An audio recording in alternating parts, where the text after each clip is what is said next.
குரு பாத்தீங்கன்னா ராசியை பார்த்து எல்லா பிரச்சனையும் சமாளிக்கக்கூடிய உத்வேகத்தை கொடுக்கிறார். இப்ப என்னென்ன பண்ணணும் ஏது பண்ணணுங்கிற ஒரு உத்வேகம். போன வருஷம்லாம் பாத்தீங்கன்னா ஏனோ தானன் இருந்தது, விரயங்கள் செய்தது, செலவுகள் அதிகமா செஞ்சது, ஒரு கேர்ஃபுல்லா இல்லாம கேர்லெஸ்ஸா அலைஞ்ச விஷயங்கள்லாம் இப்ப படிப்படியாக ஒரு 3-4 மாசமாக மாறி இந்த செப்டம்பர் மாதமும் பாத்தீங்கன்னா சில ப்ரொடக்டிவான சில ரூப்பான சில விஷயங்கள்லாம் செய்யக்கூடிய அமைப்புகள் அடுத்தடுத்து வரக்கூடிய அமைப்புகள் கட்டாயம் உண்டு.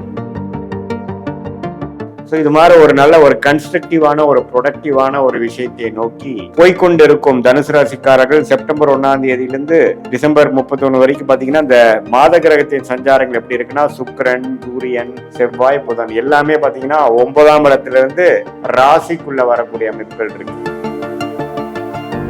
டெவலப்மெண்ட், நிறைய எண்ணங்கள் தீட்டுறது, பயங்கர கன்ஸ்ட்ரக்டிவா வேலை செய்யறது, யோசிக்கிறது. இதுவரை நீங்க புரட்சிகள் செய்யாமல் அப்படியே ஒரு ஸ்லோவா போயிட்டு இருக்கிறதுல இப்ப நிறைய மூளை யூஸ் பண்ணி கிரியேட்டிவா வேலை செய்யக்கூடிய அமைப்புகள், both in terms of quality of time அந்த குவான்டிட்டி ஆஃப் டைம் எல்லாத்துலயுமே அதிகமாகக்கூடிய அமைப்புகள் வணக்கம் ஹெட்லைன்ஸ் டிவி சேனல் நேயர்களே, நான் உங்கள் அன்பான சயின்டிபிக் வேதிக் அஸ்ட்ராலஜர் அஸ்ட்ராலஜி பேசுகிறேன்.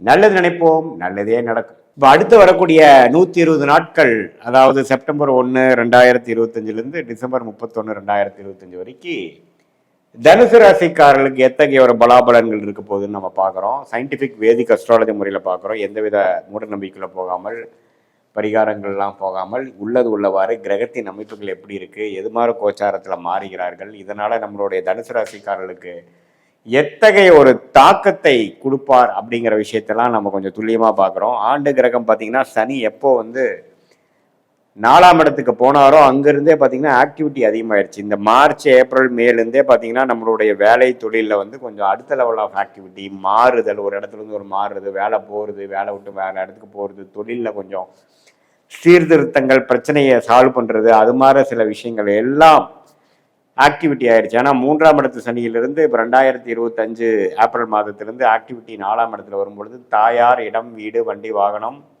தொழில், வேலை, இது எல்லா விஷயத்துலையும் ஆக்டிவிட்டி சனி கொடுக்க ஆரம்பிச்சிட்டார். குரு பார்த்தீங்கன்னா ராசியை பார்த்து எல்லா பிரச்சனையும் சமாளிக்கக்கூடிய உத்வேகத்தை கொடுக்குறார். இப்போ என்னென்ன பண்ணணும் ஏது பண்ணணுங்கிற ஒரு உத்வேகம். போன வருஷம்லாம் பார்த்தீங்கன்னா ஏனோ தானன் இருந்தது, விரயங்கள் செய்தது, செலவுகள் அதிகமாக செஞ்சது, ஒரு கேர்ஃபுல்லாக இல்லாமல் கேர்லெஸ்ஸா அலைஞ்ச விஷயங்கள்லாம் இப்போ படிப்படியாக ஒரு 3-4 மாசமாக மாறி இந்த செப்டம்பர் மாதமும் பார்த்தீங்கன்னா சில ப்ரொடக்டிவான சில ரூப்பான சில விஷயங்கள்லாம் செய்யக்கூடிய அமைப்புகள் அடுத்தடுத்து வரக்கூடிய அமைப்புகள் கட்டாயம் உண்டு. ஸோ இப்படி இருக்கும் பொழுது உங்களுக்கு தனுசு ராசிக்காரர்களுக்கு இந்த ஆண்டு கிரகம் சனி, குரு, அதுக்கப்புறம் வரக்கூடிய ராகு, கேது. ராகு பார்த்தீங்கன்னா 3, கேது 9ஆம் இடத்துல. ஸோ 3ஆம் இடத்துல இருக்கக்கூடிய ராகுவை யார் பார்க்கிறார்? குரு பார்க்கிறார். ஸோ நல்ல ஒரு அமைப்பு. ராசி அதிபதியே ராசியை பார்ப்பது. வாழ்க்கையில ஜெயிக்கிறதுக்கு என்ன வழி, எப்படி விஷயத்தை சமாளிக்கிறது, பிரச்சனைகளை எப்படி சமாளிக்கிறது, அடுத்த வரக்கூடிய முயற்சிகளை எப்படி பார்க்கறது, ஒரு மாதிரியான வித்தியாசமான ஒரு விஷயத்தை ட்ரை பண்ணுறது, அந்நிய சூழ்நிலைக்கு போகிறது, ஒரு நம்ம சர்க்கிள் விட்டு அடுத்த சர்க்கிளில் கொஞ்சம் டச் பண்ணுறது, இது எல்லாமே நிறைக்கக்கூடிய ஒரு அமைப்பு தனுசு ராசிக்கு போகுது. ஏஜ் டிஃப்ரென்ஸ் இல்லாமல், வயசு வித்தியாசம் பார்க்காமல், இளைய வயதினராக இருந்தாலும் சரி, நடுத்தர வயதினர் இருந்தாலும் சரி, மூத்தவங்களாக இருந்தாலும் சரி, சீனியர் சிட்டிசனாக இருந்தாலும் சரி, எல்லாருமே பார்த்தீங்கன்னா ஒரு மாதிரியான சரி ஓகே அப்படின்ட்டு நம்ம வேட்டியை மடித்து கட்டிட்டு நம்ம இறங்கி சில வேலைகள் செய்கிறோம் பார்த்தீங்களா, அது மாதிரி வாழ்க்கை கொஞ்சம் சீரியஸாக இருக்கக்கூடிய இடமா இருந்தாலும் ஒரு இடத்தை கொடுத்து ஒரு இடம் வாங்குறது, இடத்துல வீடு கட்டுறது, வீடு விஷயங்கள், வீடு எடுத்து அனுப்பித்து பண்ணுறது, கடையை மாற்றி அமைக்கிறது, இடத்த கொஞ்சம் சரி பண்ணுறது, காரு, வண்டி, வாகனம், இது எல்லாத்துலேயும் கொஞ்சம் வாங்குறது, பழசை பழுதுபடுத்துறது, அதை புதுசு வாங்குறது, இது மாதிரி விஷயங்கள். தாயாரின் உடல்நலம், உங்கள் ஜென்ம ஜாதகத்தில் இது மாதிரி சாப்புச்சிகள் போய் பொறுத்த இது மாதிரி விஷயங்கள் நிறைய நடக்கும். ஸோ உங்களுக்கு இது எல்லாத்தையும் சமாளிக்கிறதுக்கு வேணுங்கிற ஒரு கிளாரிட்டி, தைரியம் குரு பார்வை கொடுக்குறார்.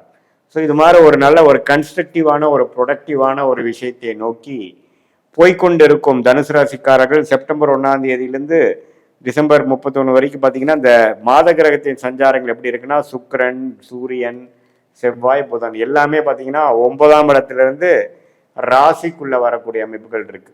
ஸோ இப்போ பாருங்க, கடந்த 3 மாதமாக செவ்வாய் 10ஆம் இடத்துல இருந்து தொழில் வேலை விஷயத்துல அதிக உத்வேகத்தையும் அதிக வேலையும் கொடுத்துட்டு இருந்தவர் இப்போ 11ஆம் இடத்துல ஓரளவுக்கு ரெகக்னிஷன், லாபம் அது மாதிரி பெறக்கூடிய ஒரு அமைப்புக்குள்ளே போகிறார். ஸோ இது வரைக்கும் கொஞ்சம் நம்ம என்னடான்ட்டு பயங்கர வேலை செஞ்சுட்டு இருந்தவங்களுக்கு கொஞ்சம் பரிசு வாங்கக்கூடிய, அறுவடை செய்யக்கூடிய அமைப்பு வந்து மாதம் வந்து ஒரு ஒரு செப்டம்பர் மாதம் கடைசியிலேருந்து அக்டோபர் மாதத்துக்குள்ளேயே பார்த்தீங்கன்னா செவ்வாயின் பார்வை, குரு பார்வை பெறுவதனால medical related, real estate, catering துறையில் இருக்கிறவங்களுக்கெல்லாம் நல்ல ஒரு அமைப்பு இருக்குது. அதே சமயத்தில் இதுவரை தனுசு ராசிக்காரர்கள் போட்ட எஃபோர்ட்டுக்கு ஒரு பலன் கிடைக்கிற மாதிரி ஒரு அமைப்பு வந்து செப்டம்பர் மாத எண்டிலேருந்து அக்டோபர் நவம்பரில் கட்டாயம் உண்டு. அதுக்கப்புறம் சில விரயங்கள் உண்டு. அதுக்கப்புறம் ராசிக்குள்ளேயே வந்து இன்னுமே அடுத்த லெவல் ஆஃப் உத்வேகம், டெவலப்மெண்ட், நிறையா எண்ணங்கள் தீட்டுறது, பயங்கர கன்ஸ்ட்ரக்டிவாக வேலை செய்கிறது, யோசிக்கிறது.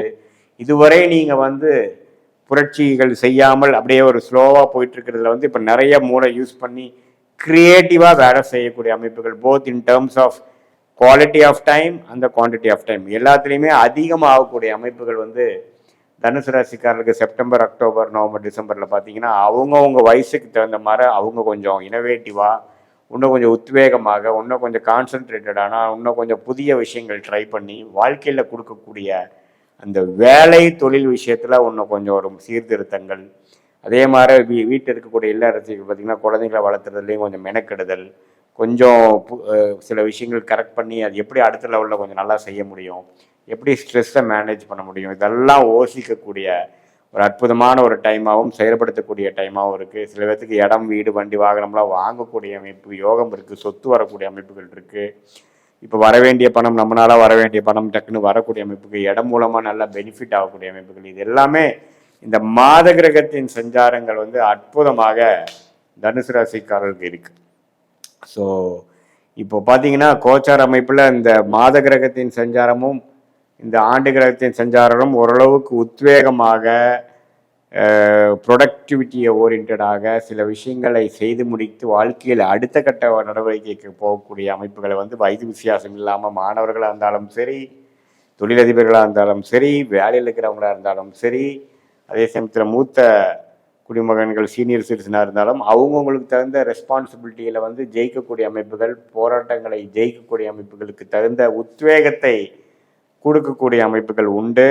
இது பார்த்தீங்கன்னா ஒரு பொதுவான பலனையுடைய உங்களுடைய ஜென்ம ஜாதகத்தில் தசாபுக்திகள் எப்படி போய் கொண்டிருக்கிறது, நீங்கள் எந்த லக்னத்தில் பிறந்தீங்க, உங்கள் பிறந்த தேதி, பிறந்த நேரம், பிறந்த ஒரு வைத்து வரக்கூடிய ஜாதகத்தில் லக்னம் எப்படி இருக்குது, அந்த லக்னத்துக்கு என்ன தசைகள் போய் கொண்டிருக்கிறது, அந்த தசநாதன் புக்திநாதன் இப்போ நம்ம பேசின கோச்சாரத்தில் எப்படி போயிட்டு இருக்கிறார், இதெல்லாம் ஒருங்கிணைத்து பார்க்கும் பொழுது வரக்கூடிய அடுத்த 3 மாதம், அடுத்த 6 மாதம், ஷார்ட் டேர்ம் அண்ட் லாங் டேர்மில் எது மாதிரி அமைப்பில் இருக்குங்கிறது சயின்டிஃபிக் வேதிக் அஸ்ட்ராலஜி முறையில் எந்த பரிகாரங்கள் எது மாதிரி விஷயத்துக்குள்ள போடாமல் உள்ளது உள்ள மாதிரி நம்ம பார்த்து எது மாதிரி முடிவுகளை நாம் எடுத்தால் எது மாதிரி வெற்றி பெற முடியும், எது வந்து நமக்கு பிராப்தமாக இருக்கிறது, எந்த டைரக்ஷன் நமக்கு சரி வராது, எது மாதிரி வாழ்க்கை திட்டங்கள் எடுப்பது நல்லது, எது வந்து நமக்கு சரியான டைம் லைன், எந்த சமயத்தில் எப்படி பண்ணலாம், எந்த டைமில் வந்து அடக்கி வாசிக்கணும், எந்த டைமில் வந்து நம்ம வந்து அதிகமான முயற்சிகள் போடணும், எந்த அளவுக்கு வேலை மாறுறது, தொழில் முயற்சி,